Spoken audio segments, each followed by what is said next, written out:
बिस्मिल्लाहिर्रहमानिर्रहीम, अस्सलामुअलैकुम and a very good morning. Espresso में आपको खुश आमदीद कहेंगे। मैं हूँ अर्मिला हसन। मैं हूं इमरान हसन। पहले मैंने सोचा मैं कुछ तो तब्दील करूं, कुछ नहीं। अर्मिला ने कुछ नहीं हो ऐसा सकता। रूट हमने पकड़ा है, बस जीपीएस हमारा लगा हुआ है, लफ्जों का जीपीएस जिसे कहते हैं। इस उम्मीद और दुआ के साथ, ये भी टिपिकल है, आप ठीक ठाक है, खैरियत से है। लेकिन चलें यार, सबसे अच्छी बात यह है कि जिंदगी में ना आपके साथ कोई ऐसा शख्स होना चाहिए, आपके पास होना चाहिए जिससे आप बात कर सकें, जिसकी आप बात सुन सकें, जिसको आप बता सकें। मैं अक्सर सोचता हूँ कि ये लोग जो जेलों में कैद कर दिए जाते हैं, उन बेचारों के पास कुछ नहीं होता, और फिर मैंने बहुत से लोगों की ऐसी कहानियां सुनी है कि वो वहां पे मौजूद कीड़ों मकोड़ों से दोस्ती कर लेते हैं। तो यस, मतलब वो उनको देख के उनको नेचर का एहसास होता है कि हमारे अलावा भी कोई जिंदा है यहाँ पे। तो बड़ी अच्छी बात है अगर आपके पास कोई ऐसा दोस्त, आपके सिबलिंग्स में कोई ऐसा शख्स है जिससे आप शेयर कर सकते हैं, सुन सकते हैं या सुना सकते हैं। मेरा पैगाम सिर्फ ये कि उसको वैल्यू दें, उससे बातचीत करें, ये अच्छी बात है। और हमें वैल्यू दें, हम भी आपसे हम भी रोज आते हैं। असल में बात शुरू यहीं से हुई थी। हम दोनों रोज आते हैं, सुबह सुबह, अच्छे बुरे जिस भी मूड के साथ, बट मेक श्योर कि आपकी मॉर्निंग अच्छी हो। और साथ साथ चूंकि आप लोगों से इंटरेक्शन होता है, सो हमारी मॉर्निंग भी अच्छी हो जाती है। लेकिन होपफुली जी, मैं कभी कोई बात करने लगती हूँ ना, मैं सोचती हूँ इमरान कहेंगे अब आप दे दें बुरी खबर। मैं बुरी खबर देने नहीं, बुरी खबरों वाली एंकर इनका मैंने मशहूर कर दिया है। और हम इस इंशाल्लाह इसको, जब तक पाकिस्तान के हालात अच्छे नहीं होते, अब इसमें क्या करें, इंशाल्लाह कहने वाली बात नहीं थी, यू राइट। लेकिन अब क्या करें, खबरें हैं ही नहीं, तो खबरें हमारे पास, अब कोई अच्छी खबर हम ढूंढ के निकाल के लाते हैं। है आपके पास? बिजली महंगी होगी। बिजली महंगी होगी जी। सबसे पहले नेपरा ने एक बार फिर बिजली का जो टैरिफ है उसमें इजाफा कर दिया है। और बस इस वक्त जो है वो हम तुम होंगे, बादल होगा, तो उसके बाद शायद थोड़ा सा सुकून हो, जब हमें पंखे कम चलाने पड़े या एसी ना चलाने पड़े तो बेहतर हो सकता है। अदरवाइज इस वक्त जो फैसला है वफाकी हुकूमत की दरख्वास्त पर वो जारी कर दिया गया है। नेपरा के इस फैसले में कहा गया है कि 1 से 100 यूनिट तक के जो नॉन प्रोटेक्टेड घरेलू सारिफीन है उनकी फ़ी यूनिट 3 रुपये, उनके लिए बिजली महंगी कर दी गई है। इसी तरह फिर आगे बढ़ते हुए ये नई कीमत जो है ये 16 रुपये 48 पैसे होगी। जो लाइफ लाइन सारिफीन है बिजली की कीमतों में इजाफे से मुस्तस्ना होंगे। दूसरी जानिब माहाना 200 यूनिट तक प्रोटेक्टेड सारिफीन के लिए भी कीमत में इजाफा नहीं होगा। बिजली की बुनियादी टैरिफ में तकरीबन जो इजाफा है वो यकीनी तौर पे 3 रुपये 7.5 पैसे एग्जैक्टली वो इम्पैक्ट करेगा, इफेक्ट करेगा। और इसी तरीके से जो 400 यूनिट का टैरिफ है वो भी तब्दील हुआ। बिल्कुल 6 रुपये 50 पैसे फी यूनिट बिजली महंगी होगी। 400 से यूनिट वाले जो सारिफीन हैं उनके लिए 7 रुपये 50 पैसे फ़ी यूनिट इजाफा होगा। और इजाफे से जो औसत फ़ी यूनिट टैरिफ है वो 35 रुपीज़ से बढ़कर 42 रुपीज़ तक या 72 पैसा तक फ़ी यूनिट हो गया है। सेल्स टैक्स के नफाज के बाद जो यूनिट है उसकी कीमत 50 रुपये तक पहुंच जाएगी। जबकि वफाकी हुकूमत नेपरा के फैसले के बाद कीमतों में इजाफे का नोटिफिकेशन भी जारी कर दिया गया है, करेगी बल्कि इनफैक्ट। और बुनियादी कीमत में इजाफे का इतलाक जो है 1 जुलाई से होगा। सो आज क्या डेट है नाजरीन? 26 जुलाई। आप पुराने रेट्स के ऊपर अभी बिजली का, हाँ जी, यूनिट इस्तेमाल करें। आगे जाएंगे तो आप, अच्छा मैं इसमें इससे बड़ी खबर पे जाए, एक बात सोच रहा हूँ कि अगर जो घरेलू सारिफीन है उनके लिए अगर यूनिट इतनी महंगी है तो जो कमर्शियल है उनके लिए तो और महंगी हो जाएगी। और अगर कमर्शियल जो यूनिट्स महंगी होगी, बिजली महंगी होगी, तो जो हम प्रोडक्ट्स प्रोड्यूस करेंगे उनकी कीमत कितनी हाई होगी। तो वो बांग्लादेश, इंडिया, श्रीलंका, वियतनाम जैसी प्रोडक्ट जहाँ पे बन रही हैं वो कम्पीट कैसे करेंगे? How would we increase our exports? ये तो फिर हमें IMF के पास जाना पड़ेगा, घन चक्कर में फंसे रहेंगे। तो इसका कोई ना कोई सोल्यूशन बाहर निकालना पड़ेगा, ऑल्टरनेटिव। इस पे हम बात करते रहेंगे। शॉर्ट बिजली महंगी होगी है तो पखे बंद कर दो। बड़ी खबर पे बात करते हैं।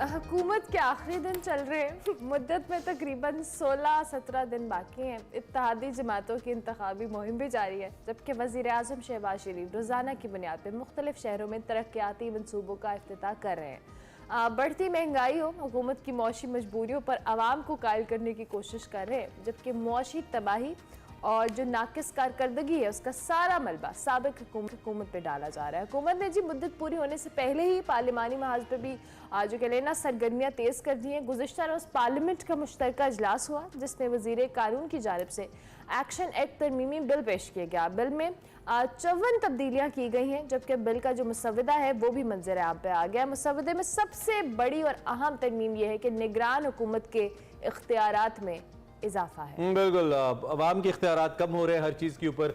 आइन की शक्ल मादूम होती जा रही है और तब्दीलियाँ मुसलसल हो रही हैं।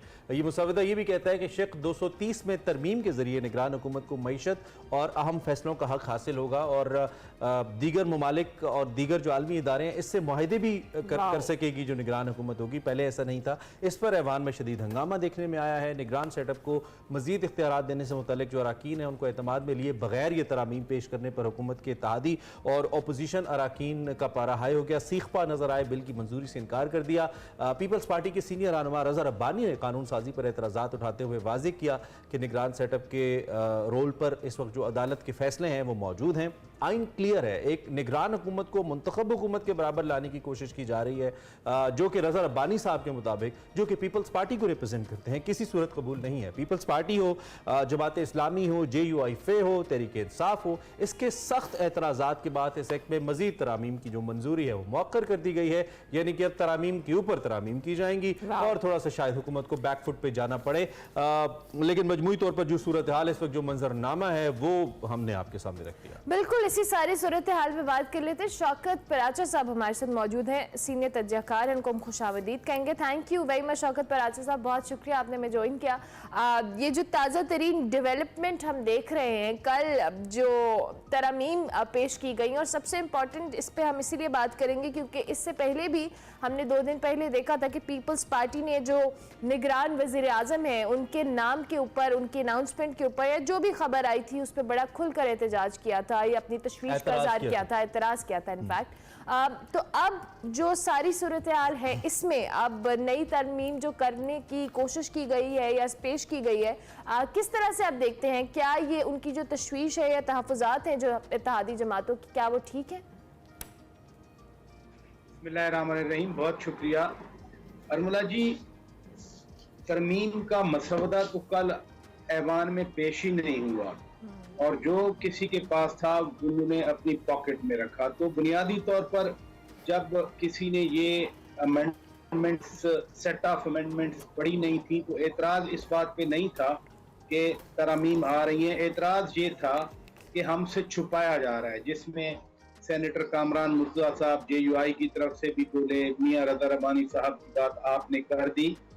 बुनियादी बात उस सारी सेट ऑफ अमेंडमेंट्स में आर्टिकल 230 या सेक्शन 230 के अंदर 2A की एडिशन है और 2A मेरे पास उसकी स्क्रिप्ट है पूरी के 2A है क्या। बेसिकली वो 2A उन पॉलिसीज की कंटिन्यूटी को प्रोटेक्ट करता है जिन पॉलिसीज का ताल्लुक मुल्की इकानमी से है और उसमें खास तौर पर प्राइवेटाइजेशन ऑर्डिनेंस के जरिए जो फैसले किए गए इस हुकूमत की तरफ से उनकी प्रोटेक्शन है इलेक्शन एक्ट के तहत, ताकि कोई भी निगरान हो और कब तक निगरान होता है अभी ये भी हमें नहीं है, वो निगरान उसमें तरामीम न कर सकें। जो स्पिरिट है इन अमेंडमेंट्स की इलेक्शन एक्ट में वो बाकी तो ये है कि कोई कांस्टेबल पोलिंग स्टेशन के बाहर होगा, कोई अंदर होगा, इतने बजे तक रिजल्ट देना है, इतने बजे तक रिजल्ट नहीं देना। बताया ये जा रहा है कि इलेक्शन को ट्रांसपेरेंट करने के लिए ये 54 अमेंडमेंट्स हैं जो कि इलेक्शन एक्ट 2017 में। जी अच्छा पराचा साहब, एक बड़ा अहम सवाल है। जो केयर टेकर सेटअप होता है इसका बुनियादी काम तो आइन के मुताबिक इंतखाबात करवाना है, वो हमें पता है। वो चार्टर ऑफ डेमोक्रेसी में भी दोनों जमातों ने मिलकर ये लिखा था कि निगरान सेटअप होगा, गैर जानिबदार होगा और उसका जो मैंडेट है या जो उसका बुनियादी मैंडेट ये कहना चाहिए वो इंतखाबात कराना है। अगर उसके बुनियादी मैंडेट पे कोई सवाल नहीं उठ रहा, यानी कि उसके हियत के ऊपर, उसका इलेक्शन करवाने के ऊपर, तो ये फाइनेंशियल मामलात के ऊपर अगर वो कोई डिसीजन ले या मुल्क अगर मुल्क को किसी इंपॉर्टेंट फैसले की जरूरत है सर्टेन टेन्योर के अंदर, जिसे ट्रांजिशनल फेज कह सकते हैं हम, तो इसमें कोई मजायका है? आई मीन इन पार्टियों का एहतजाज या एतराज आपको दुरुस्त नजर आता है? इससे क्या फर्क पड़ता है इलेक्शन की शक्ल पे? अगर कोई निगरान हुकूमत आ रही है, वो मालियाती कुछ मुआहदे कर रही है या किसी चीज को कंटिन्यू कर रही है, तो इससे इलेक्शन की शक्ल पे तो कोई असर नहीं पड़ रहा। आप क्या कहते हैं? बहुत अहम क्वेश्चन है आपका और यही पाकिस्तान की सूरत हाल है। एक ऐसा मुल्क जो डिफॉल्ट के बिल्कुल किनारे पे खड़ा था, जिसके बारे में खुद पिछली हुकूमत के जो चेयरमैन हैं या साबिक वज़ीर आज़म हैं या उनके जितने भी मेन लीडर्स हैं वो कह रहे थे कि हम श्रीलंका बन जाएंगे। यानी आपकी इकानमी ही सबसे अहम है। सबसे अहम इस वक्त मुल्क की सियासत या मुल्क की खारजा पॉलिसी नहीं मुल्क की मईशत है। और मईशत में भी हमें खुल के कहना चाहिए कि पाकिस्तान के पास पैसे नहीं है, लिक्विडिटी नहीं है, सरमाया नहीं है, डॉलर नहीं है, फॉरेक्स के ऊपर बड़ा दबाव है। और इसी वजह से कभी सऊदी अरब 2 अरब डॉलर दे रहा है, कभी चीन से 2 अरब डॉलर का रोल ओवर मांग रहे हैं, कभी यूएई से मांग रहे हैं, कभी कतर से मांग रहे हैं। इस सारे तनाजुर में जब आपके घर में खाने के लिए कुछ बचता नजर नहीं आ रहा, तो सबसे पहली फिक्र तो करनी चाहिए इकानमी की। और हसन, आपने बिल्कुल दुरुस्त कहा कि अगर कोई इस इकानमी के हवाले से, इस माशी सूरत हाल के हवाले से, मुल्क की फाइनेंशियल सिनेरियो के हवाले से कोई प्रोटेक्शन की जाती है या कोई फैसले किए जाते हैं, वो खा कोई भी करे। मसलन आर्मी चीफ खानेवाल गए थे, जनरल आसिम मुनीर सैयद, वहां पर उन्होंने बड़ी एक यकीन दहानी करवाई, एक रीअश्योरेंस दी कि मुल्क को हर सूरत में आगे लेके जाया जाएगा, और बिल्कुल एक डिटर्मिनेशन नजर आई। वज़ीर आज़म मियां शहबाज शरीफ भी यही बातें कर रहे हैं, और मैं आपके सामने बात कर रहा हूँ। अभी IMF के इस एग्रीमेंट से पहले, सच्ची बात है, मैं एक जर्नलिस्ट हूँ, मैं एक एंकर हूँ, मैं एक एनालिस्ट हूँ, जो मर्जी आप मुझे कह दें, बुनियादी तौर पर मैं पाकिस्तान का शहरी हूँ। मेरे लिए इंतहाई फिक्र की बात थी कि क्या हम डिफॉल्ट कर रहे हैं। और बहुत सारे लोगों को डिफॉल्ट का इल्म नहीं है कि आपकी जेब में अगर 1 लाख रुपया भी है तो आप दुकान से कोई चीज खरीद नहीं सकते, पता नहीं उस दिन वो क्या सूरत हाल हो। तो हम अल्हम्दुलिल्लाह उस डिफॉल्ट से बच गए, हम श्रीलंका बनने से बच गए। और जिन्होंने हमारे साथ मुआहदे किए, नेवर फॉरगेट के IMF से $1 बिलियन की हम बात करते रहे इन 8-10 महीनों में, अब एग्रीमेंट हुआ $3 बिलियन का। तो कोई तो उनको किसी ने गारंटी दी होगी ना कि पॉलिसीज कंसिस्टेंट रहेंगी। क्रिस्टालिना जॉर्जिवा के साथ जब मुलाकात हुई वज़ीर आज़म की पेरिस में, फिर 3-4 फोन कॉल हुई, तो कुछ तो यकीन दहानी होगी ना कि आप $3 अरब दे रहे हैं, तो हम पॉलिसी। तो आप ये कह रहे हैं कि लार्जर पब्लिक इंटरेस्ट के अंदर जो मालियाती फैसले हैं वो करने में भी कोई मज़ायका नहीं है, और अगर इलेक्शन की शक्ल पे उसका असर ना पड़े तो कोई उसमें ऐसी मुबहिम बात नहीं है, कोई ऐसा इबाम नहीं है, अगर ये हो जाए, जो मैं समझाऊं। अच्छा, एक तो प्राची साहब इसके एक मिनट जी, इसको हमें लिंक नहीं करना चाहिए। देखें, इवन इंडिया है या यूनाइटेड स्टेट्स है, जब वहाँ इलेक्शन होते हैं, मसलन अमेरिका की बात कर दूं, हर 4 साल के बाद नवंबर के पहले ट्यूसडे को वहाँ इलेक्शन होते हैं। यानी नवंबर से लेकर फिर 20 जनवरी तक वो जो इनकम्बेंट प्रेसिडेंट है वो बैठा रहता है, वो बड़े फैसले नहीं करता। वहाँ निगरान का कोई कॉन्सेप्ट नहीं है। यहाँ निगरान इसलिए इंट्रोड्यूस किया गया 18वीं तरमीम में, आर्टिकल 224 और 224A, ये 2 आर्टिकल इंसर्ट किए गए ताकि एक जो ट्रांसपेरेंसी की शिकायत रहती है उसको हम कवर करें, ये ना ये शिकायत ना। वक्त कम है, मैं जरा अगले नुक्ते की तरफ आना चाहता हूं। आपका नुक्ता वाज़ेह हो गया। अगला नुक्ता ये है कि अगर इस इत्तेहाद के अंदर इस मसले की वजह से या किसी भी दूसरे मसले की वजह से, जैसे कि केयरटेकर प्राइम मिनिस्टर का नाम है, कोई दरार पड़ती है, तो इसका क्या ये इत्तेहाद आने वाले वक्त में भी एक दूसरे के लिए जरूरी है, जैसे इससे पहले वाली हुकूमत को गिराने के लिए जरूरी था तहरीक इंसाफ की? क्या आगे भी इस इत्तेहाद को एक दूसरे की जरूरत रहनी है, या अगर अभी कोई दरार पड़ती है तो it's okay to move on, अब रास्ता साफ है और अपनी अपनी सियासत है? इसको कैसे देख रहे हैं आप? आपने खुद ही जवाब दे दिया कि जिस तरह पिछली हुकूमत को गिराने के लिए इत्तेहाद जरूरी है, तो अभी पिछली हुकूमत वालों के असर और रसूख या उनके नारे वो खत्म तो नहीं हुए। जब तक वो सूरत हाल बरकरार है, जब तक PTI या PTI के चेयरमैन इस तरह से, अब हर रात को कौन से खिताब हो रहा है, अब तो उन्होंने एक नया चैनल लाने का भी अपना YouTube पर फैसला कर लिया है। तो एक डिवीजन जो मुल्क के अंदर है, मैं लार्जर पिक्चर की बात कर रहा हूँ, जो लार्जर पिक्चर है वो ये है कि मुल्क के अंदर डिवीजन का जो असर 9 मई को क्या हुआ, क्या आप और मैं हम सोच सकते थे कि पाकिस्तान की फौज पर हमले किए जाएंगे, फौजी तंसीबात पर हमले किए जाएंगे? This is something very big. इसका तो बाद में इम्पैक्ट का पता चलेगा, लेकिन अभी ये सूरत हाल में ये जो इत्तेहाद है, ये अब चूंकि निगरान वजीर आजम बनना है, काबीना बननी है, तो हर कोई अपना हिस्सा मांगने की कोशिश कर रहा है कि मैं फलां चीज ले लूं, फलां चीज। ये छोटे मोटे एतराजात हैं, otherwise the coalition is intact. Okay ठीक हो गया, आपके मुताबिक ये इत्तेहाद बरकरार रहेगा। छोटे मोटे इश्यूज हैं, सॉर्ट होते रहेंगे, जैसे मौलाना फजल रहमान को प्राइम मिनिस्टर ने जाके मना लिया था। चलें जी, शौकत बरादरी साहब, आगे बढ़ते हुए अभी आपने तहरीक इंसाफ के हवाले से बात की। अब चूंकि आगे ये निगरान सेटअप के हवाले से तो जो है ही है मसला, तहरीक इंसाफ की आप पोजीशन को इस वक्त कहाँ देखते हैं? क्योंकि आपने जिस तरह से खुद कहा कि यूट्यूब के ऊपर रोज खिताब किया जा रहा है चेयरमैन तहरीक इंसाफ की जानिब से, और दीगर मामलात पे भी वो ऑन एंड ऑफ जब भी पेशी होती है वो कुछ ना कुछ करते रहते हैं खिताब। तो जो इलेक्शन आइंदा आने वाले हैं, इसमें आप तहरीक इंसाफ की पोजीशन को किस तरह से देखते हैं? और जो वोट बैंक है उनका, क्या आपके ख्याल में 9 मई के बाद उसमें भी डेंट पड़ा है, या जो उनके साथ ऑलरेडी हैं वो उसी तरह से उसको कंटिन्यू करेंगे? दो इम्पोर्टेंट एस्पेक्ट हैं इस क्वेश्चन के। नंबर 1, पंजाब असेंबली के इलेक्शन होना थे 14 मई को, और चेयरमैन ने खुद टिकट्स दिए थे जिन पर बहुत सारे एतराज़ात भी हो। तो 300 के करीब टिकट से 296-97 सिर्फ 40 लोग छोड़ के गए हैं, बाकी अपनी जगह पे बरकरार हैं। और जिनको टिकट्स दिए गए थे वो सारे ही बाअसर हैं। सो जो एक हम सोच रहे थे, या जो सोचा किसी ने था कि बिल्कुल ही टूट फूट का शिकार हो जाएगी, तो अगर 300 में से सिर्फ 40 लोग गए, बाकी अपनी जगह पे बरकरार रहने का क्या मतलब है?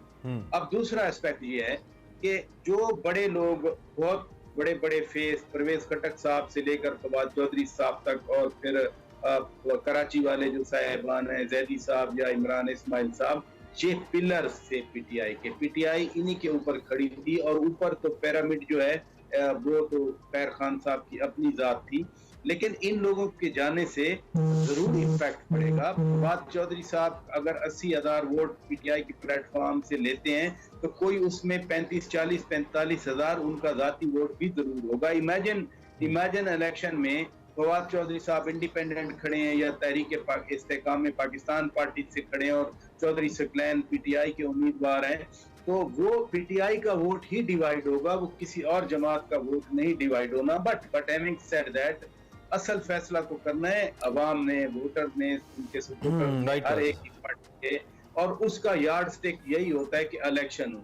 अब अलबत्ता इलेक्शन पहले 90 दिन के अंदर आईनी कदगन में नहीं हुए, फिर सुप्रीम कोर्ट का हुक्म आ गया, 14 मई को इलेक्शन नहीं हुए, तो मैं तो ये भी सोचता हूँ कि अब फिर हम आइन की पासदारी कैसे करेंगे, जब पहले हम आइन की पासदारी करने में नाकाम रहे। ठीक है, बिल्कुल ठीक है, बिल्कुल ठीक है। शौकत भाई साहब, थैंक यू वेरी मच, आपने हमें ज्वाइन किया आज सुबह, और have a very nice day ahead. आपने अपना तज्जिया हमारे सामने रखा, जो सियासी सूरत हाल। The most important part was, जो मैं भी, जिस पे मैं मुसलसल बात कर रहे हैं पिछले 2-3 दिन से, कि क्या ये इत्तेहाद इंटैक्ट रहने जा रहा है।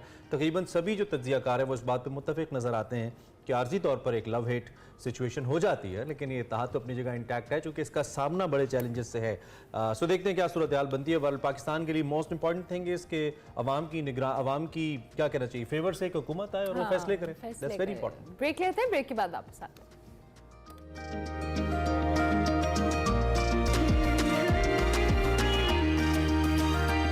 Welcome back to Expresso. Break के बाद वापस आ गए, और अब आपको दिखाएंगे हमारा segment over a cup of coffee, जिसमें सना हुमायूं हमारी मुलाकात करवा रही हैं आज पब्लिक इंफॉर्मेशन असिस्टेंट अक़वाम मुत्तहिदा रबिया खालिद से।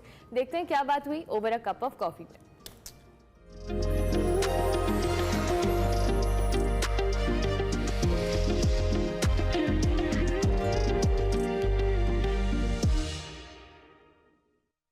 अस्सलाम वालेकुम। Over a cup of coffee में आपको खुशामदीद कहती हूँ। आज मैं आपकी मुलाकात करवा रही हूँ अपनी एक बहुत ही प्यारी मेहमान से। न्यूयॉर्क से आई हैं रबिया खालिद, और she is ambassador of UN to the public.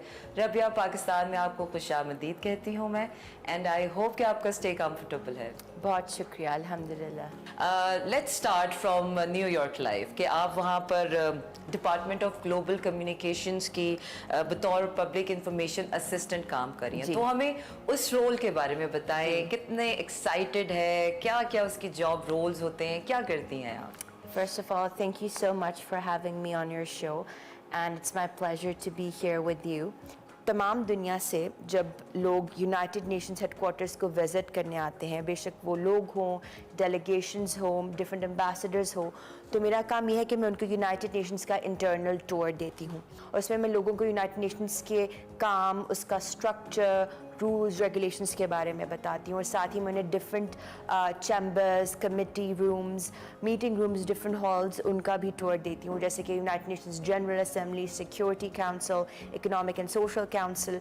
और इसके साथ साथ मुझे बोलना होता है, चलना होता है, तो ऑफ कोर्स मेंटली फिज़िकली भी ये जॉब मेरे लिए चैलेंजिंग है। लेकिन शुरू में ऐसे फील होता था बिकॉज़ हमें काफ़ी लंबे अरसे के लिए हमें ट्रेन किया जाता है कि हमें कैसे अपनी जॉब में प्रोफेशनल रहना है, बिकॉज़ लोग एंड पे क्वेश्चंस भी करते हैं यूएन के वर्क से, कभी कभी क्रिटिसिज्म भी सुनने को मिलता है, लेकिन हमें ये सिखाया जाता है कि आपने कैसे अपना कॉन्फिडेंस लूज नहीं करना और आपने कैसे उन क्वेश्चंस से प्रोवोक नहीं होना और आपने न्यूट्रल रह के लोगों को सेटिस्फाई करना है। तो ये मेरा काफ़ी मज़े का एक्सपीरियंस रहता है। अल्हम्दुलिल्लाह, I enjoy what I do. अच्छा, आप पाकिस्तान बॉर्न अमेरिकन लड़की कह सकते हैं और जो यूनाइटेड नेशंस के लिए काम कर रही हैं, तो वहाँ का मुझे बताइए कि वहाँ पर काम करने का एज अ पाकिस्तानी कैसा तजुर्बा रहा और अब तक क्या वहाँ की मसरूफियात रही हैं? वेल, अल्हम्दुलिल्लाह मेरा वहाँ का एक्सपीरियंस बहुत आप कह लें कि इनरिचिंग, सोलफुल और काफ़ी एंटरटेनिंग रहा मेरे लिए भी और मेरे इर्द गिर्द के लोगों के लिए भी।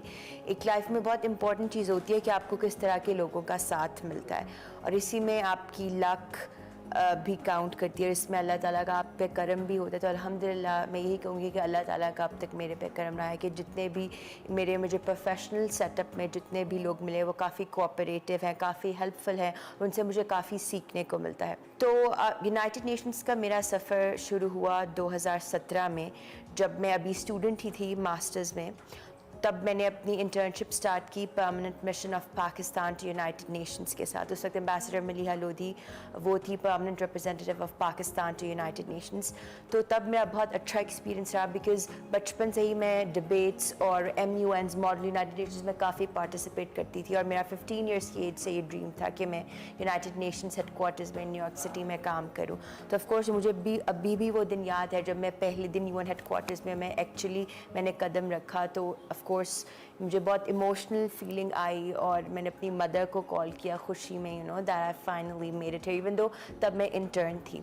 सो moving on to my next question, जैसे आपने कहा कि आपने यूनाइटेड नेशंस के इन्वायरमेंट प्रोग्राम में भी काम किया हुआ है, तो एज एन एक्सपर्ट अगर मैं आपसे पूछूं कि पाकिस्तान इस वक्त जिस क्लाइमेट क्राइसिस से गुजर रहा है, तो क्या हल सजेस्ट कर सकती हैं या किस तरह से देखती हैं सारी चीज़ें? आई थिंक पाकिस्तान का जो सबसे इम्पोर्टेंट हमारे पास मसला है कि हमारे पास बहुत सारे अल्लाह ताला ने नेचुरल रिसोर्सेज दिए हैं। हमारे पास 4 सीजन्स हैं, मिनरल्स हैं, लेकिन हमारे पास उन रिसोर्सेज को एक्सप्लोर करने की फैसिलिटीज़ नहीं है, ठीक है।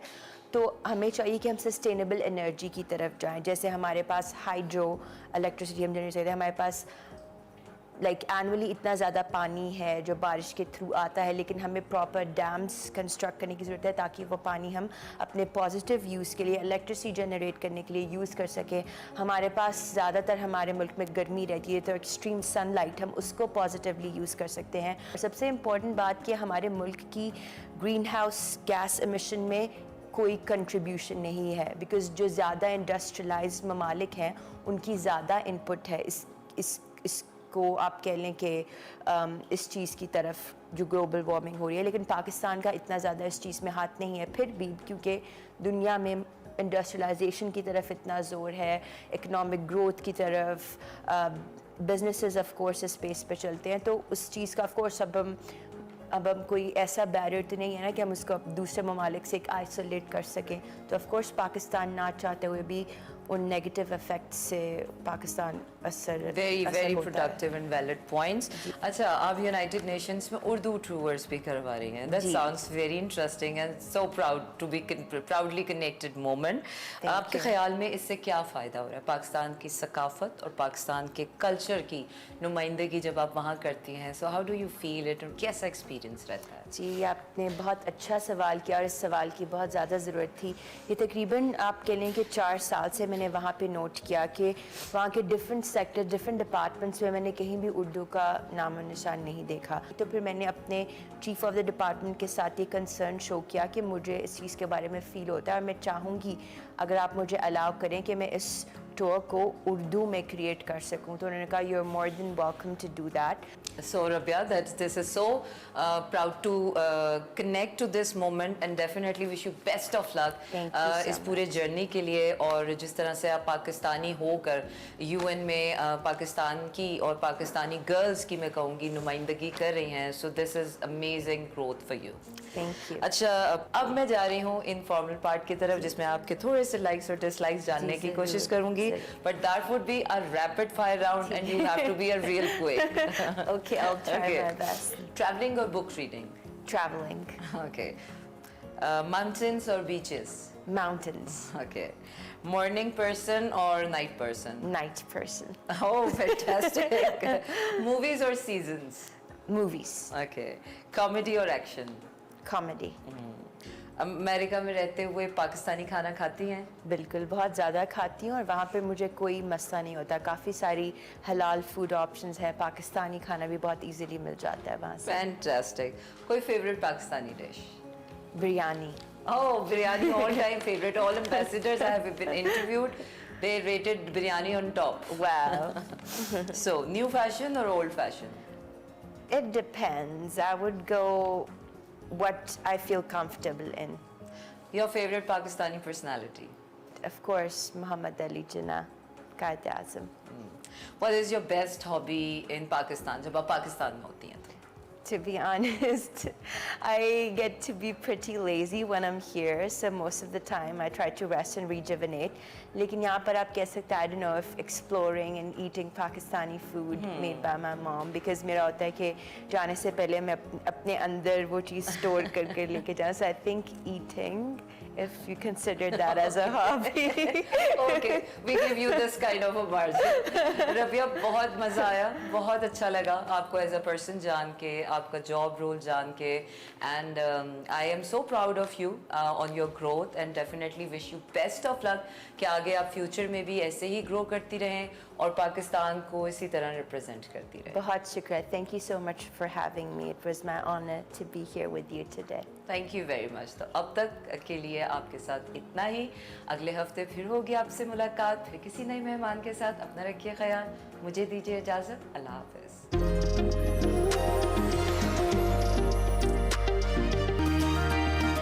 Welcome back to Expresso. बात कर लेते हैं कुछ क्रिकेट के हवाले से। इस वक्त कोलंबो टेस्ट जारी है। कल दूसरा दिन बारिश ने तकरीबन पूरा ही डिस्टर्ब कर दिया, लेकिन आज पाकिस्तान के लिए कंपैरेटिवली एक अच्छा मौका है कि एक अच्छी लीड बिल्ड की जाए और उसके बाद श्रीलंका को पहले आउट कर लिया जाए तो टेस्ट हम जीत सकते हैं। पाकिस्तान ऑलरेडी लीड कर रहा है इस सीरीज़ के अंदर जो कि जारी है। ताज़ा तरीन सूरत हाल ये कि जी श्रीलंका के 166 रन के जवाब में पाकिस्तान ने इस वक्त 198 रन बना लिए हैं। 2 विकेटें पाकिस्तान की गिरी हैं। सो इस तरह पाकिस्तान की जो मजमूई लीड है वो 32 रन तक पहुंच गई है। अब्दुल्ला शफीक साहब इस वक्त 101 रन पे नॉट आउट है 159 गेंदों का सामना करते हुए, और इनके साथ साथ पाकिस्तान के कप्तान बाबर आजम 38 रन पे नॉट आउट है, 73 गेंदों का उन्होंने सामना किया है और इस वक्त मजमूई तौर पर 202 रन है। 202 रन हो चुके हैं। ताजा तरीन एक शॉट लग गई, चौका हो गया। सो पाकिस्तान की जो लीड है, बल्कि छक्का हो गया आई बिलीव, है ना? अच्छा, चौका हुआ है। ओके, सो 202 रन है जी इस वक्त। और ये आपको लाइव कुछ मनाजिर भी दिखा रहे थे। हमारे साथ अब्दुल माजिद भट्टी साहब मौजूद हैं, सीनियर स्पोर्ट्स एनालिस्ट। उनसे जरा तबसरा ले लेते हैं कि वो कैसे देख रहे हैं इस मैच को। गुड मॉर्निंग भाई साहब, कैसे हैं आप? ठीक ठाक हैं जी? आपको भी सुबह खैर। बिल्कुल अल्हम्दुलिल्लाह ठीक ठाक देख रहे हैं मैच। कैसा लग रहा है आपको? जी हाँ, माशाल्लाह अभी तक तो पाकिस्तान कमांडिंग पोजीशन में है और चूंकि आपको पता है कि बहुत ज्यादा हमारे मुआशरे में इस वक्त स्ट्रेस है, महंगाई की वजह से लोग परेशान हैं और दूसरे मसाइल हैं, तो क्रिकेट के मैदान से सुबह सवेरे अच्छी खबर आना लोगों की एक एटलीस्ट मुस्कुराहट तो लौटाती है। बिल्कुल बिल्कुल। अभी जो ताज़ा तरीन पाकिस्तान की, आपने खुद भी कहा कि इस वक्त कमान ठीक है, कमांडिंग सिचुएशन में है, पर आज का कल का दिन चूंकि बारिश की वजह से डिस्टर्ब हुआ, आज के दिन के लिए पाकिस्तान की स्ट्रैटेजी यू थिंक कि ठीक चल रही है अभी तक? जी हाँ उर्मिला, बिल्कुल पाकिस्तान इस वक्त मजबूत पोजीशन में है और चूंकि पहले दिन 166 रन पर श्रीलंका की टीम आउट हो गई, तो वो जो कल का दिन जाया हुआ उससे बहुत ज्यादा फर्क पड़ेगा नहीं, क्योंकि अगर आज के ओवर्स भी शामिल कर लें तो तकरीबन कम से कम 270 ओवर्स का खेल बाकी है। हालांकि मॉनसून का सीजन श्रीलंका में भी है, बारिशों की फोरकास्ट है, लेकिन मुझे लग रहा है कि पाकिस्तान तकरीबन 19 महीने के बाद अब पहली टेस्ट सीरीज जीतने की पोजीशन में आ चुका है, क्योंकि अगर ये बारिश होती भी है तो ये टेस्ट मैच ड्रॉ भी होता है तो पाकिस्तान 1-0 सीरीज जीत जाएगा। लेकिन उम्मीद यही है कि जो हालात चल रहे हैं, श्रीलंका की टीम काफी गिरी हुई है, मुझे लग रहा है कि पाकिस्तान 2-0 से ये सीरीज जीतेगा। और अच्छी चीज है कि हमने पिछले दिनों एक इंग्लैंड से होम सीरीज 3-0 हारी, उससे पहले ऑस्ट्रेलिया से 1-0 हारे, न्यूजीलैंड से हारते हारते बचे, दोनों टेस्ट ड्रॉ हो गए। उसके बाद जो पाकिस्तान से बाहर जो पिछली बार श्रीलंका में सीरीज थी वो 1-1 से ड्रॉ हुई। तो अच्छी चीज है कि पाकिस्तान की टीम अब रेड बॉल में भी अच्छा परफॉर्म कर रही है। चलें, शुक्र है पाकिस्तान डिफॉल्ट नहीं किया मौशी तौर पर भी श्रीलंका की तरह, और क्रिकेट में भी, क्योंकि क्रिकेट बहुत डिस्कस हो रहा था श्रीलंका। कितनी लीड काफी होगी अब्दुल माजिद भट्टी साहब, आपको लगता है अगर बारिश फैक्टर हम माइंड में रखें तो कितनी लीड हमें लेनी चाहिए उसूली तौर पर इस सिचुएशन को देखते हुए? देखिए 250 प्लस जितने भी हो जाए, 300 सवा 300, तो पाकिस्तान एक बेहतर मकाम पे आ जाएगा। बेहतर मकाम इस लिहाज से कह रहा हूं कि बारिश को अगर हम जहन में रखें तो हम ये कोशिश करें कि अब जितनी बैटिंग करनी है इसी इनिंग्स में कर लें और श्रीलंका को आउट करने की कोशिश करें पाकिस्तान की दूसरी इनिंग्स के आने से पहले। तो मुझे लग रहा है कि पाकिस्तान कमांडिंग पोजीशन में, और बाबर आजम पर जिस तरह क्रिटिसिज्म हो रहा था कि उनकी कप्तानी में बहुत सारे फ्लॉज हैं, हालांकि कहते हैं कि जीत जो है वो बहुत सारी खामियों को भी छुपा देती है, लेकिन बाबर आजम ने अच्छी कप्तानी की। हालांकि वो परफॉर्म नहीं कर पा रहे, लेकिन आप देखें कि हमारे यंगस्टर्स जो हैं, अच्छा, जब आपसे भी भट्टी साहब बात हो रही है तो ऐसा लगता है कि बाबर आजम आउट हुए हैं, उन्होंने रिव्यू लिया है। देखते हैं क्या सूरत हाल होती है। इस वक्त बाबर आजम 39 रन पे नॉट आउट है जी, 74 गेंदों का सामना किया है, 4 चौके 1 छक्का और 52.70 का स्ट्राइक रेट है बाबर आजम पाकिस्तान के कप्तान का। और भट्टी साहब देख रहे हैं अगर इस पॉइंट पे ये विकेट गिर जाती है सिंस मैच इज लाइव, भट्टी साहब तो क्या इम्पैक्ट देख रहे हैं आप? अभी तो पाकिस्तान की बहुत बैटिंग बाकी है। सऊद शकील ने अभी आना है, सरफराज अहमद ने आना है, सलमान अली आगा जो है वो इस वक्त अच्छी फॉर्म में है। फिर पाकिस्तान के पास आप देखें हमारे जो इस वक्त टेल एंडर्स हैं वो भी मिडिल ऑर्डर या लोअर मिडिल ऑर्डर को सहारा देकर एक अच्छे स्कोर की तरफ ले जाते हैं। तो बाबर आजम का एक मसला सिर्फ ये है कि वो स्पिनर्स के खिलाफ काफी फंसते हैं, खासतौर पर ये जो प्रभात जयसूर्या है श्रीलंका के लेफ्ट आर्म स्पिनर, इनके खिलाफ बाबर आजम जो है वो मुश्किल में रहे हैं। तो अगर बाबर आजम अभी मेरा ख्याल तीसरा आउट हो गए हैं गिर बाबर गए, आजम। बिल्कुल। आपकी तरह हम भी टेढ़ी टेढ़ी आंखों से देख रहे हैं, लोगों को क्या पता हमारी क्या मजबूरियां होती है। वो कनेक्शियों से बहरहाल वही बात, वो जो इम्कान हम जाहिर करे थे वो हो गया। अच्छा, दूसरी बात ये है कि अगर पाकिस्तान ये टेस्ट सीरीज जीतता है, इंशाल्लाह काफी हद तक हमारे इम्कानात मौजूद हैं, हमारी आने वाली क्रिकेट पे इसके क्या असरात आप देख रहे हैं in terms of gaining more confidence, और जो प्लेयर्स हमारे खेल रहे हैं, फिर एक अच्छी हमारी रेड बॉल 11 भी डेवलप हो रही है इससे, जैसा आपने पहले इशारा भी किया। देखिए अब इसके बाद तो पाकिस्तान ने जो अगली टेस्ट सीरीज खेलनी है वो तो नवंबर दिसंबर में खेलनी है ऑस्ट्रेलिया में जाके, लेकिन श्रीलंका में जीतना इस लिहाज से पाकिस्तान का एक अच्छा साइन है कि पाकिस्तान ने अब इसी महीने के आखिर में फिर श्रीलंका जाना है अफगानिस्तान के खिलाफ हम्बनटोटा में 3 वनडे इंटरनेशनल होने। उसके बाद फिर एशिया कप, हमने एशिया कप के काफी मैचेस और खासतौर पर इंडिया के खिलाफ जो मैचेस हैं वो खेलने हैं श्रीलंका में। तो मेरे ख्याल में श्रीलंका में जीतने से कॉन्फिडेंस आएगा और लड़कों को ठीक है। टाइम हमारा खत्म हो गया। अब्दुल माजिद भट्टी साहब, सीनियर तजियाकार, बहुत शुक्रिया, आप हमारे साथ मौजूद थे। क्रिकेट आप देख रहे हैं, तीसरी विकेट गिरी आपको आगाह करते रहेंगे इस बारे में। ब्रेक लेते हैं।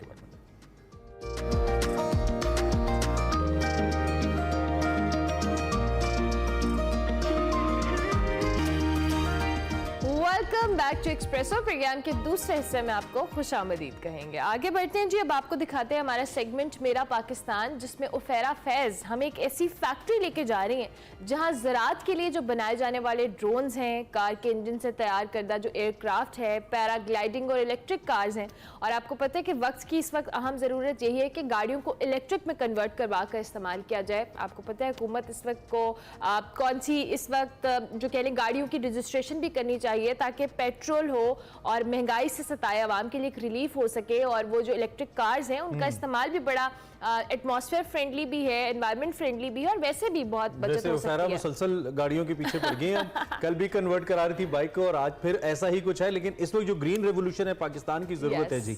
पाकिस्तान के सभी इदारे, सबसे पहले पाकिस्तान की जो पार्लियामेंट है, मुकदना है, फिर पाकिस्तान की इस्टेब्लिशमेंट। इस वक्त कल हमने देखा था आर्मी चीफ भी गए हुए थे खानेवाल के अंदर, उन्होंने एक जो मॉडल फार्म हाउस है उसका इफ्तिताह किया। तो हमारा फोकस है और आई थिंक ये बेहतरीन फोकस है। अगर हम सब मिलकर इस पर एफर्ट लगाएं, जो यील्ड पर एकड़ है जो हासिल करते हैं हम चाइना की मदद से, उसको बढ़ाएं तो बड़ा फ़ायदा हो सकता है। बहरहाल आज का जो हमारा सेगमेंट है मेरा पाकिस्तान, वो भी हमने इसी के ऊपर डिज़ाइन किया है।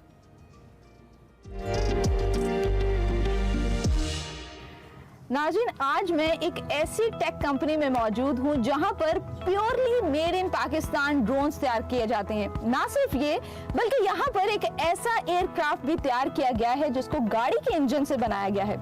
इसके अलावा इस टेक कंपनी में हमारे रोजमर्रा के इस्तेमाल में आने वाली मोटरसाइकिल और गाड़ियों को भी इलेक्ट्रिक में कन्वर्ट किया जाता है। तो आइए मेरे साथ इस टेक कंपनी का विजिट करते हैं और देखते हैं यहाँ पर और कौन सी मजीद चीजों की इन्वेंशन की जा रही है। आइए मेरे साथ। अस्सलाम वालेकुम सर, कैसे हैं आप? वालेकुम सलाम, आप कैसी हैं? ठीक मैं ठीक, अल्लाह का शुक्र। नाज़रीन, इस वक्त हमारे साथ मौजूद हैं टेक्नोक्राफ्ट के CEO अहमद रेहान साहब। सर, सबसे पहले तो मुझे ये बताएं कि इस फील्ड में आने का आपको ख्याल कैसे आया? ये जी मेरा बचपन का शौक था, electronics, drones, aircrafts, cars, bikes, इस वजह से। तो आज मैं आपकी वो ड्रोन्स की कलेक्शन भी देखूंगी, थोड़ा सा हम आपसे मेकिंग के बारे में भी जानेंगे और कुछ जो कार्स हैं जिनको आपने इलेक्ट्रिक किए है वो भी देखेंगे। जी ज़रूर। तो सर, स्टार्ट हम कहाँ से करने वाले हैं आज? ये हमारे जी कुछ मुख्तलिफ ड्रोन्स हैं ठीक है। जो कि हम मैन्युफैक्चर कर रहे हैं। इसके अंदर ये स्प्रिंग एग्रीकल्चर वाले ड्रोन्स हैं, ठीक है। फिर ये विद कैमराज हैं ड्रोन्स, जिसके अंदर कैमराज वगैरह लगे हुए हैं। देन ये छोटे स्मॉल हेक्साकॉप्टर्स हैं, ठीक है। और ये कुछ एरियल टारगेट्स हैं जो कि हम आर्मी के लिए या किसी उनको सप्लाई करते हैं फॉर देयर यूज। ठीक है। अच्छा, अगर मैं इस ड्रोन की बात करूं तो मुझे ये बताएं कि इसमें कौन सी मोटर्स अप्लाई होती हैं, सेंसर्स किस तरह के लगते हैं? Basically this is for spying. इसको जो है वो आप इसमें कैमरास लगे हुए हैं, इसके अंदर बॉडी में कैमरास हैं, साथ ऑटो पायलट है इसके अंदर। ठीक है। मोटर जो है इसके अंदर ब्रशलेस डीसी मोटर होती है, ठीक है। और लिथियम बैटरी होती है। ठीक हो गया। तो इसका ये ऑटोनमस है पूरा, from starting from take off to landing तक। और अगर हम इसकी रेंज की बात करें, क्योंकि इसमें लिथियम बैटरी लगी है, तो इसकी रेंज कितनी होती है? इसकी 10 to 15 किलोमीटर है। और अगर हम इस रिवॉर्ड की बात करें ड्रोन की, क्योंकि ड्रोन को अगर रिवॉर्ड कहा जाए तो भी ये एरियल रोबोट्स भी इनको कहते हैं। ठीक है। तो इसके बारे में मुझे बताएं और ये भी मुझे बताएं कि एग्रीकल्चर की फील्ड में ड्रोन्स कब इंट्रोड्यूस किए गए थे? एग्रीकल्चर की फील्ड में अभी कुछ अर्सा हुआ जो ड्रोन्स जो से फील्ड हो रहे हैं, ये हाई टेक एग्रीकल्चर के अंदर यूज़ हो रहे हैं। दिस इज़ फॉर, इसके अंदर सीडिंग के लिए भी आप यूज़ करें, बीज लगाने के लिए भी, स्प्रेइंग के लिए भी, ठीक है। और इसकी क्रॉप मॉनिटरिंग के लिए भी कि अगर क्रॉप को कोई कीड़ा लग रहा है तो वो आप कैमरा, स्पेशल कैमराज हैं जो कि उसको डिटेक्ट कर लेते हैं। जो हमारा किसान है या जो हमारा फार्मर ज़मींदार है, उसको हम किस तरह से बता सकते हैं कि एग्रीकल्चर ड्रोन जो है वो किस तरह से बेहतर है as compare to manpower? एक तो जी इसकी स्पीड ऑफ वर्क बहुत ज़्यादा है मैन पावर से। अगर इसने 1 एकड़ जो सा वो अगर 2 घंटे लगाता है एक आदमी स्प्रे करने में, तो इसने 5 मिनट में कर देना। अच्छा जी। जबरदस्त। सीडिंग जो सी अगर आप इससे करवा रहे हैं तो उसमें सीड आपका काफ़ी बच सकता है, क्योंकि इसने प्रिसाइज सीडिंग करनी है। और अगर हम इसके वेट कैपेसिटी की बात करें तो कितना कैरी कर सकता है ये वेट? ये पर्टिकुलर ड्रोन 16 लीटर कर सकता है, लेकिन इसमें हमारे पास अप टू 30 लीटर्स तक की जो है ना वो है। ये एक एयरक्राफ्ट है बेसिकली, जो सर किस चीज़ से बना है ये बताएं हमारे नाज़रीन को। टोटल लोकल है। इसमें ये एक छोटा इंजन है, जिस तरह का मोटरसाइकिल का इंजन होता है उसी साइज़ का 125 सीसी का इंजन लगा हुआ है। ठीक है। ये बेसिकली जो है वो यूज़ करते हैं एज ए डिकॉय एयरक्राफ्ट के तौर पे फॉर प्रैक्टिसिंग जो है टारगेट प्रैक्टिसिंग के लिए ज़्यादातर यूज़ होता है। और ये कितनी हाइट पे उड़ता है? 2000 फीट के ऊपर। 2000 फीट, ज़बरदस्त। इसके अलावा आपके पास यहाँ पर और क्या क्या चीज़ें हैं जो आप हमें दिखाना चाहते हैं? इसके अलावा हम जौन सा ना व्हीकल्स को जौन सा वो इलेक्ट्रिक में कन्वर्ट कर रहे हैं, क्योंकि अब जौन सा है दुनिया में जो टेक्नोलॉजी लिथियम बैटरी के बाद आई है उसमें अब व्हीकल्स जौन सी हैं वो सारी इलेक्ट्रिक के ऊपर जौन सी है वो कन्वर्ट होना शुरू हो रही है। बिल्कुल ऐसे ही है। तो ये रिक्शा भी इलेक्ट्रिक किया है। अच्छा। ये भी लिथियम बैटरी के ऊपर है। ये एक चाइनीज़ कार थी, ये बेसिकली इलेक्ट्रिक थी लेकिन इसके अंदर लेड एसिड बैटरीज थी, इसको हमने कन्वर्ट किया लिथियम बैटरीज के ऊपर। जबरदस्त। अच्छा, जैसे आपने जिक्र किया है इस रिक्शे का, इसकी रेंज की बात करूं तो ये वन चार्ज में कितने किलोमीटर? About 100 kilometre. ये चार्जिंग पे कितने यूनिट कंज्यूम करती है? इसमें 15 किलोवाट की बैटरी है, अगर बिल्कुल ही आपकी ड्रेन हो जाए तो 15 यूनिट जो सी है वो चार्ज होते हैं। अच्छा, और इसके चार्जिंग जो है वो यूनिट्स कहाँ पे, क्या घर में भी इंस्टॉल कर सकते जी हैं? जैसे जी बिल्कुल, किसी भी आप पावर प्लग के अंदर इसको लगा के चार्ज कर सकते हैं। अगर आपके घर पे सोलर लगा हुआ तो ये फ्री ऑफ कॉस्ट है। और कितना टाइम लेती है ये चार्ज होने में? अगर आपके दिन के 5 यूनिट यूज़ हो रहे हैं, 6 यूनिट यूज़ हो रहे हैं तो ये तकरीबन 2.5 से 3 घंटे में चार्ज। सर ये 2 सीटर कार है? जी ये 2 सीटर है, प्लस इसमें थोड़ी सी पीछे जगह दी गई है कि ये जौन सा ना बच्चों को बिठाने के लिए। बेसिकली ये हमने जौन सी बनाई है फॉर गर्ल्स, जो यूनिवर्सिटी गोइंग्स हैं, कॉलेज गोइंग्स हैं, ऑफिस गोइंग्स हैं। तो इसको आगे 2 व्हील्स हैं, पीछे 1 व्हील है। तो it's in between motorcycle and a car. ठीक है, तो अभी ये एक ही गाड़ी आपने तैयार करवाई? जी अभी एक ही की है। ठीक है, तो फ्यूचर में है कोई आपके? जी इसकी हमारे प्रोडक्शन करने का है। ये गाड़ी जो है ये रेहान साहब के दिल के बहुत करीब है, ये हम जानते हैं इनसे। इसको इलेक्ट्रिक करने की वजह क्या थी? ये हमारी जी मेरी बचपन की गाड़ी है, हम इस पे स्कूल जाया करते थे। इसको तो जौन सा इसको रिस्टोर किया है मैंने, और ये अपना इसको भी इलेक्ट्रिक में कन्वर्ट कर दिया। और ये इलेक्ट्रिक के अंदर जौन सा ना वो अपना इसको एज ए डेली यूज़र जौन सा ना वो बना रहे हैं। ज़बरदस्त। अच्छा तो सर, जब हम किसी गाड़ी को इलेक्ट्रिक में कन्वर्ट करते हैं तो क्या क्या चेंजेस हमें लानी चाहिए इस गाड़ी? एक तो सबसे पहले इसका इंजन जो होता है वो हमने निकाल दिया, उसकी जगह ये इलेक्ट्रिक मोटर लग गई है इसके अंदर, और इसके साथ इसका ये कंट्रोलर है। ठीक है। और साथ इसके बैटरीज हैं। अच्छा सर, ये कंट्रोलर का बेसिकली फंक्शन क्या होता है? ये मोटर को कंट्रोल करता है स्पीड चलाने की। सर इस बाइक के बारे में बताएं, इसकी रेंज क्या है, इसमें बैटरीज कौन सी अप्लाई की हुई है? ये जी हमने कन्वर्ट किया अपने वर्कर्स के लिए, जौन सी है नॉर्मल 70 बाइक जौन सी है होंडा 70 टाइप जो बाइक्स हैं उसको कन्वर्ट किया। इसमें इलेक्ट्रिक मोटर लगी है, पीछे हब मोटर है, ठीक है ना, और इसमें लिथियम बैटरी लगी हुई है। तो ये एक चार्ज के ऊपर 40 किलोमीटर जौन सी है वो जाती है। एक बहुत ही इंटरेस्टिंग चीज हम आपको दिखाने जा रहे हैं। सर बताइएगा ये क्या चीज है और इसको बनाने का पर्पस क्या था बेसिकली? जी बेसिकली ये एक इलेक्ट्रिक पैराग्लाइडर है। नॉर्मल पैराग्लाइडर्स जौन से है, पावर पैराग्लाइडर्स जौन से हैं वो इंजन यूज करते हैं। इसको हमने कन्वर्ट किया है इलेक्ट्रिक मोटर और लिथियम बैटरीज के ऊपर। अब जैसे हमारा इसका एक प्रोग्राम है कि इसको हम एज ए लाहौर के अंदर एंटरटेनमेंट के तौर पे यूज करें।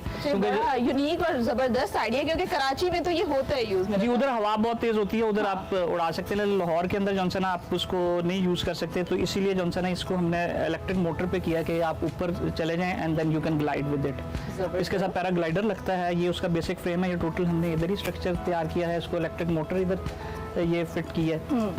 इसके साथ ये लिथियम बैटरी है, तो it can fly for 10 to 15 minutes with this battery. इसको हमारा आइडिया ये भी है कि इसको आगे एग्रीकल्चर के तौर पे भी यूज कर सकें, इसको भी अनमैन्ड ड्रोन्स के तौर पे हम यूज कर सकें। इसके अंदर फार्मर इसके अंदर बैठ के उड़ा होगा, फार्मर भी उड़ा सकता है और उसके साथ अपना स्प्रे भी कर सकता है। और अगर फार्मर नहीं है तो उसका जो वेट है वो हम स्प्रे के तौर पे यूज कर सकते हैं और उसको अनमैन्ड कर दें ड्रोन्स की तरह। तो वो ये फिर अबाउट 200 लीटर्स जो है ना वो स्प्रे लेके जा सकते हैं। अच्छा सर, एक और चीज मुझे यहाँ पे नजर आ रही है, इसके बारे में मुझे बताएं। और ये भी हम एक डेवलप कर रहे हैं जी, ये भी पैराग्लाइडर है लेकिन ये 2 सीटर है। ठीक है। इसके ऊपर हमने सुजुकी का इंजन यूज किया और सुजुकी के इंजन को हमने कन्वर्ट किया फॉर एयरक्राफ्ट यूज। इसका वेट हमने करके कुछ कंपोनेंट्स इसके उतारे हैं और इसको हमने कन्वर्ट किया है फॉर एयरक्राफ्ट यूज के लिए। तो सर ये कंप्लीट कब तक हो जाएगा आपका ये जो प्रोजेक्ट है? 4 to 6 months. Thank you so much sir for your time, और बड़ा अच्छा लगा आपकी मुख्तलिफ इन्वेंशंस को देखकर। थैंक यू जी, थैंक यू। तो नाज़रीन, उम्मीद करती हूँ कि आपको आज ये अमेजिंग इन्वेंशन से भरपूर एपिसोड पसंद आई होगी। मुझे दीजिए इजाजत और देखते रहिए एक्सप्रेसो।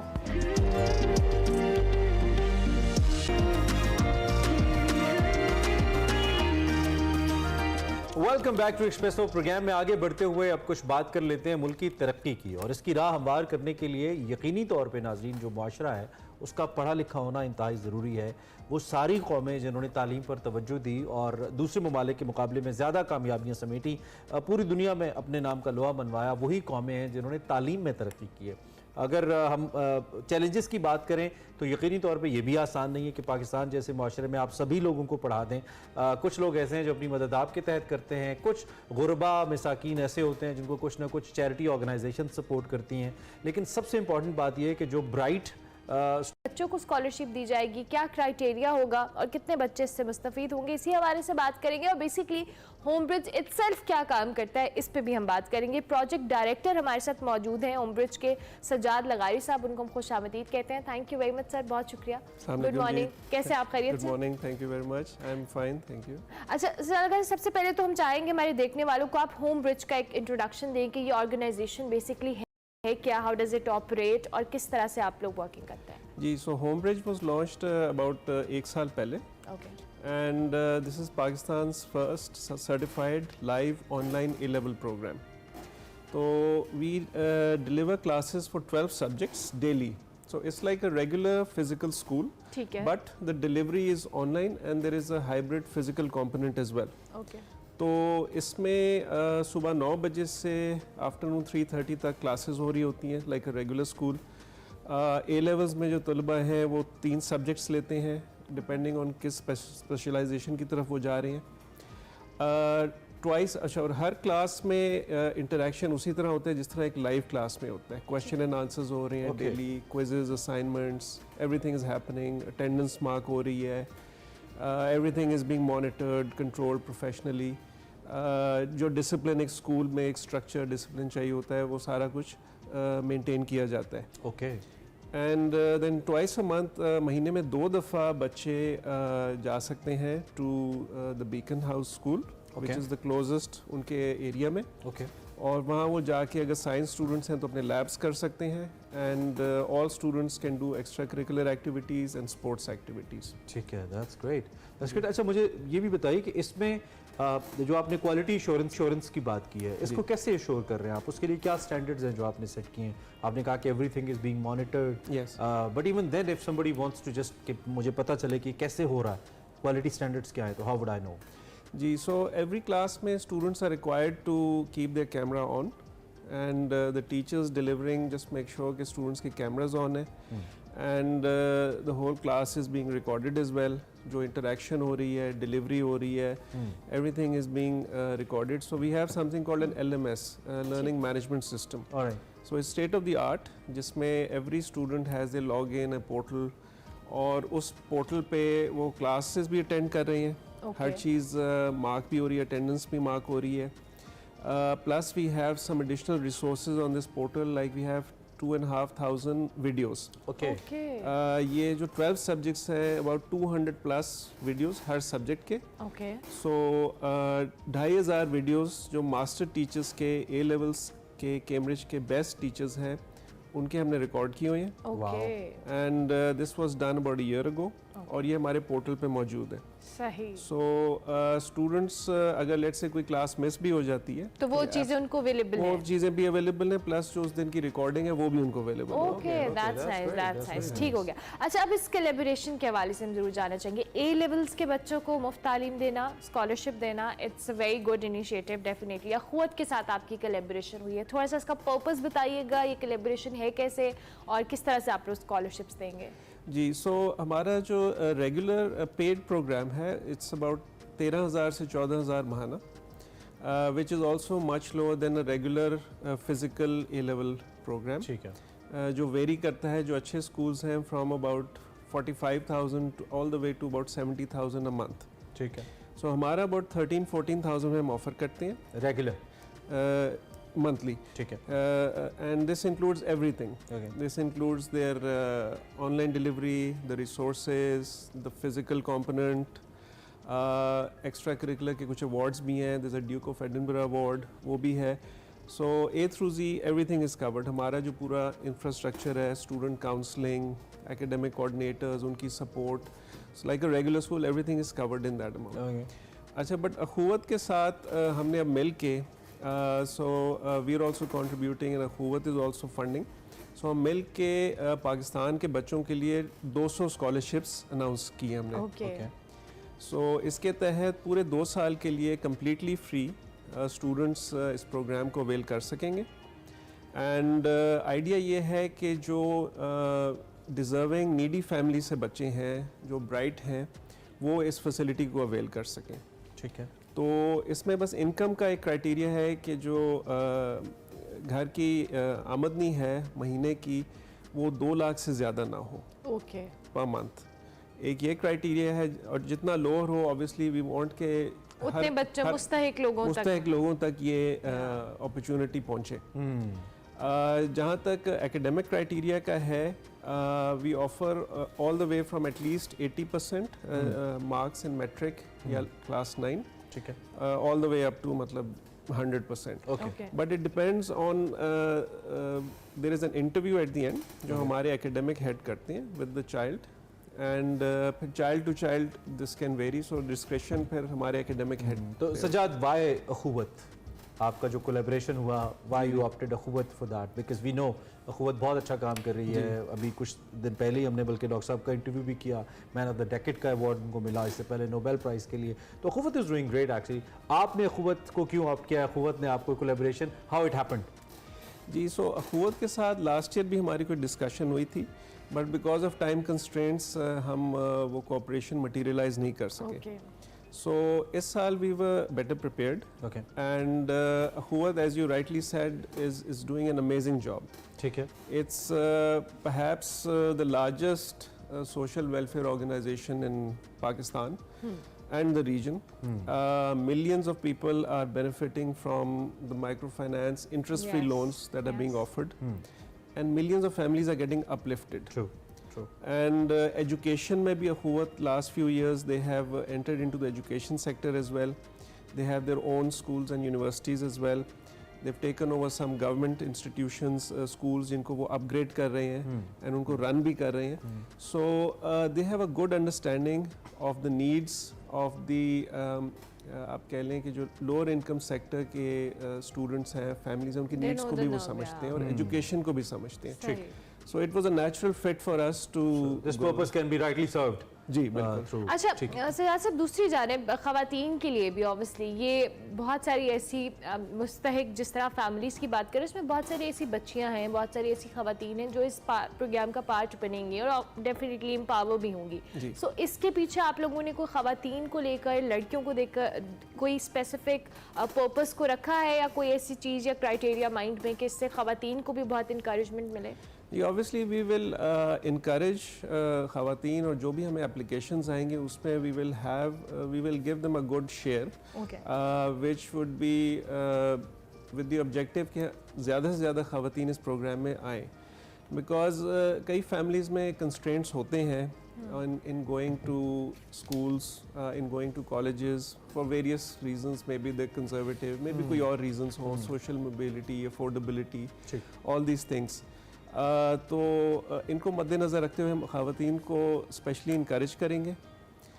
इसके साथ साथ मैं एक और भी तबके का मेंशन कर दूं जो हमारे दूर दराज इलाकों में स्टूडेंट्स हैं और फैमिलीज़ हैं।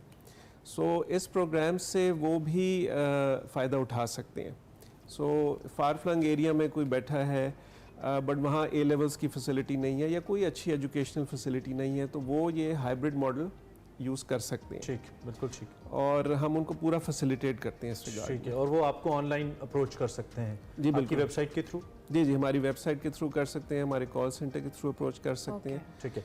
या द लास्ट मिनट कोई पॉइंट ऐसा जो हम ना डिस्कस कर पाए हो, आप चाहें कि क्लियर हो जाए देखने वालों को? Anything that you like to add in the end regarding this? जी so I think so A levels का जिन लोगों को ज़्यादा इंफॉर्मेशन नहीं है, so it gives you the opportunity आपको मिलती है कि आप ए लेवल्स करके दुनिया के किसी भी खित्ते में जा सकते हैं, किसी भी यूनिवर्सिटी में। ठीक है।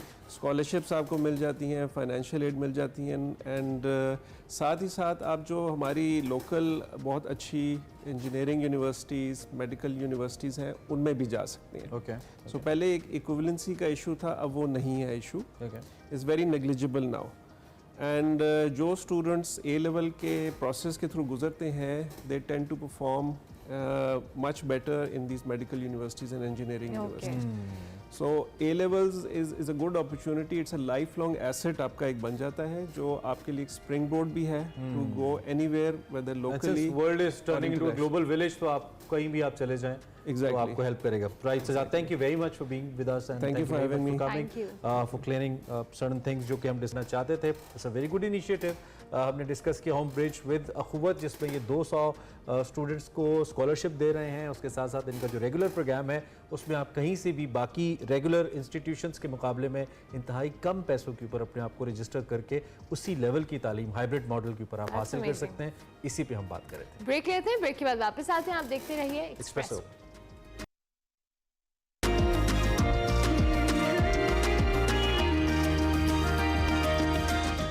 Welcome back to Expresso. Break के बाद वापस आ गए और अब आपको दिखाएंगे हमारा सेगमेंट खला के उस पार, जिसमें नासा की खरबों किलोमीटर दूर पानी के आसार की दरियाफ्त जान रहे हैं और वकार अहमद मलिक बता रहे हैं सेगमेंट खला के उस पार में.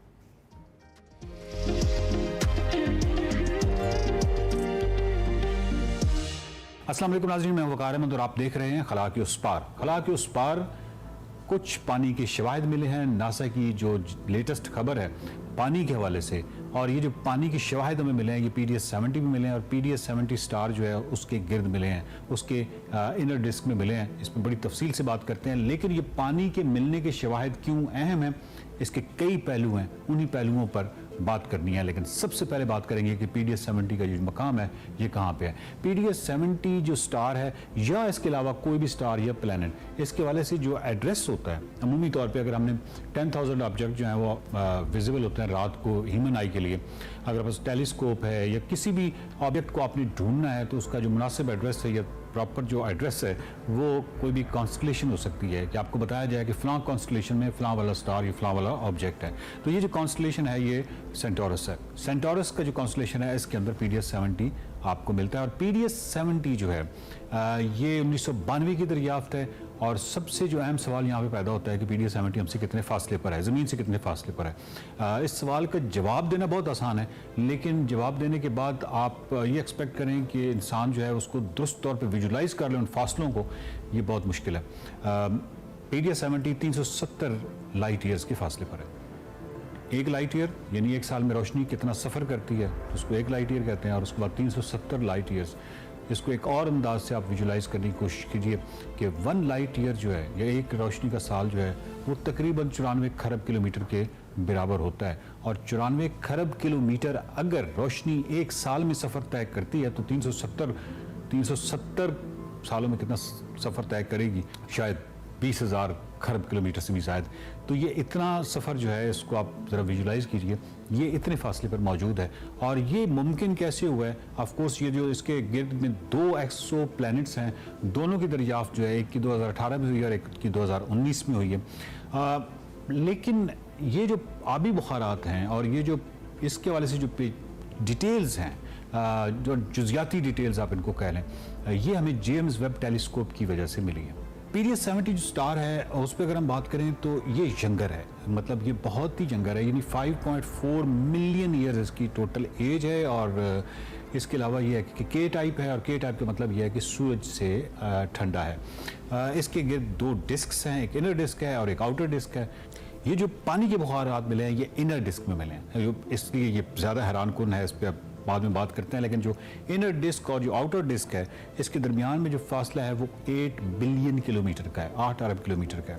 अब यहाँ सवाल पैदा होता है कि क्या पहले कभी किसी ऐसे सिस्टम में हमने पानी के बुखारात नहीं देखे हैं. लेकिन ये इस हवाले से हैरान कुन है कि यहाँ पे 2 एक्सो प्लैनेट्स यानी प्लैनेट्स हैं जो कि असम्बलिंग के या बतदरीज बनने के मराहल में है. और दूसरा यह है कि इनर डिस्क में भी ऐसा रॉकी मटेरियल है जो कि बाद में बतदरीज हो सकता है कि किसी इस तरह के रॉकी प्लैनेट में तब्दील हो जाए.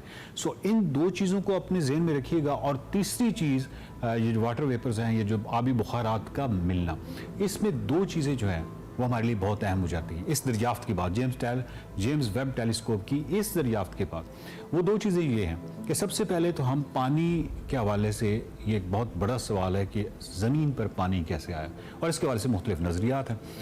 जबकि कोई भी ऐसा सिस्टम जो कि बनने के मराहल में हो, बतदरीज बन रहा हो, वहाँ पे प्लैनेट्स बन रहे हों, तो वो हमारे लिए बहुत ज़्यादा हेल्पफुल साबित हो सकता है। ना सिर्फ इस हवाले से हमारा इंटरेस्ट और दिलचस्पी तो हमेशा से है कि कायनात के अंदर ज़िंदगी के इम्कानात, और ज़िंदगी के इम्कानात क्योंकि पानी से जुड़े हुए हैं, तो ये जो पानी की खोज है या ज़िंदगी के इम्कानात की खोज है, ये तो यकीनन जारी है। और इस हवाले से जो भी चीज़ होगी वो हमारे लिए हैरानकुन भी होगी, दिलचस्प भी होगी। लेकिन उसके साथ कोई भी इंफॉर्मेशन, कोई भी ऐसी इत्तला, कोई भी ऐसी मालूमात जो हमें कायनात के हवाले से मिलती हैं, वो हमें अपने सोलर सिस्टम और अपनी ज़मीन और इन तमाम चीज़ों को समझने में बहुत ज़्यादा मुआविन साबित हो जाती हैं। ज़मीन जो कि 5.53 अरब साल पहले वजूद में आई, और उसके बाद वो जितने मराहिल हैं, यानी 4.8 अरब साल पहले ज़िंदगी का यहाँ पे आगाज़ होता है।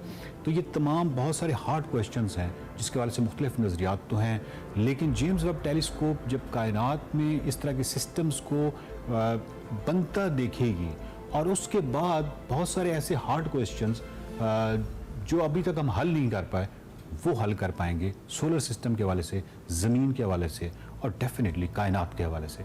और ये तमाम चीज़ें तभी हल होंगी जब हम खला के उस पार देखना मुसलसल जारी रखेंगे, जिस तरह की जेम्स वेब टेलीस्कोप देख रही है, और इसके अलावा खला के इस पार के इस सेगमेंट को भी देखना जारी रखेंगे। देखते रहिए खला के उस पार। प्रोग्राम के बिल्कुल आखिरी हिस्से में आपको खुशामदीद कहेंगे। बात कर लेंगे उर्दू के मारूफ राइटर इब्ने सफ़ी साहब की, जिनकी 43वीं बरसी आज मनाई जा रही है। इब्ने सफ़ी का असल नाम इसरार अहमद था। वो 26 जुलाई 1928 को भारत के एक गाँव नारा में पैदा हुए। उन्होंने इब्तदा में तंज़ो मिज़ाह और मुख्तसर कहानियाँ तहरीर की। इन कहानियों में उन्होंने मुख्तलिफ कलमी नाम इस्तेमाल किए, ताहम 1948 में उनकी लिखी पहली कहानी फरार शाये हुई। 1951 में उन्होंने जासूसी दुनिया के नाम से एक रिसाला जारी किया, जिसमें इब्ने सफ़ी के कलम के नाम से इंस्पेक्टर फरीदी और सार्जेंट हमीद के किरदारों पर मुश्तमिल एक सिलसिले का आगाज़ हुआ, जिसका पहला नावल दिलेर मुजरिम मार्च 1952 में शाया हुआ। इन 1957 इब्ने सफ़ी साहब ने इसरार पब्लिकेशंस के नाम से एक और इदारा कायम किया, जिसके तहत जासूसी की दुनिया का पहला नावल ठंडी आग शाये हुआ। उन्होंने एक नए किरदार इमरान की बुनियाद डाली और नावल लिखना शुरू किए। इस सीरीज का नाम इमरान सीरीज रखा। इमरान सीरीज का पहला नावल खौफनाक इमारत था, जो अक्टूबर 1955 को मंजर आम पे आया। उसके बाद आने वाले नावल्स में चट्टानों में फायर, पुरस्रार चीखें और भयानक आदमी शामिल हैं। चंद ही नावल्स के बाद उनकी सीरीज ने मकबूलियत के झंडे गाड़ दिए। इनके मजीद शाया होने वाले नावल्स में खौफनाक जंगल, औरत फरोश का कातिल और तिजोरी का राज शामिल है। इब्ने सफ़ी ने मजमूई तौर पर 242 नावल लिखे। जुलाई 1980 में सरतान के अर्ज़े में मुब्तला हुए और इंतकाल कर गए। दुनिया को अपने फ़न से हैरान करने वाले इब्ने सफ़ी की तारीख़ पैदाइश और तारीख़ वफ़ात जो है वो भी एक ही है। जो इमरान सीरीज़ के पढ़ने वाले हैं वो यकीनी तौर पे समझ सकते हैं कि क्या ज़बरदस्त इनका कलम था। अच्छा, एक तो इमरान सीरीज़ लिखकर इब्ने सफ़ी साहब ने कमाल किया। एक हमारी पाकिस्तानी कौम है जो रोज़ आए दिन कमाल करती है। ऐसी मिसालें हम कायम करते हैं, जिससे साबित होता है कि हम दुनिया में क्यों आगे नहीं बढ़ पाते, हम क्यों दुनिया के साथ एक और कदम मिला नहीं पाते कि हम पे इतना कर्जा कैसे चढ़ गया। एक जुगाड़ की वीडियो आपको दिखाते हैं। भाई, पिछले दिनों में ये बात लाजमी करार दी गई थी, बल्कि अब भी है कि आपके पास हेलमेट होना चाहिए। मुख्तलिफ जो हमारे शहरों की, खास तौर पर लाहौर की पुलिस है, उसने बड़े सख्त इक़दाम किए हैं। फाइन किया 5000 फाइन 5000 किया, और एक शर्त ये थी कि अगर आपका हेलमेट नहीं होगा आपको पेट्रोल नहीं मिलेगा। तो ये वीडियो हमने देखी सोशल मीडिया पे, जिसमें एक हेलमेट है वो सर्कुलेट हो रहा है पेट्रोल लेने के लिए। यानी कि अगर आपका हेलमेट नहीं है, बजाय इसके कि आप अपनी जान की परवाह करें, एक पेट्रोल डलवा के हेलमेट दूसरे को दे देता है, और पेट्रोल डालने वाले भाई भी पेट्रोल डाल के दिए जा रहे हैं। उस पेट्रोल डालने वाले भाई पे आफरीन है, जो कि देख भी रहे हैं कि हेलमेट एक से दूसरे में आ रहा है, दूसरे के पास आ रहा है। ये देखिए, उन्होंने अपने सर पे रखा पेट्रोल हेलमेट, और उसके बाद पेट्रोल डलवाया, और फिर उसके बाद जब वो पेट्रोल डलवा के निकले तो पिछले वाले भाई ने कहा, सर मुझे भी देना, मैंने भी डलवाना है। भाई, हेलमेट आपकी सेहत के लिए, आपकी जान के लिए अच्छा है, न कि आपने सीसीटीवी कैमरे को दिखाने के लिए कि कहीं पकड़े ना जाए आप हेलमेट सर पे रखते हैं। सो जब तक जुगाड़ से नहीं निकलेंगे, पाकिस्तानी कौम आगे नहीं बढ़ेगी, और ये मिसाल है जो हमने दी है। बिल्कुल जनाब, चले जी, प्रोग्राम का वक्त खत्म हुआ। कल फिर मिलेंगे, तब तक के लिए अल्लाह हाफ़िज़। अल्लाह हाफ़िज़।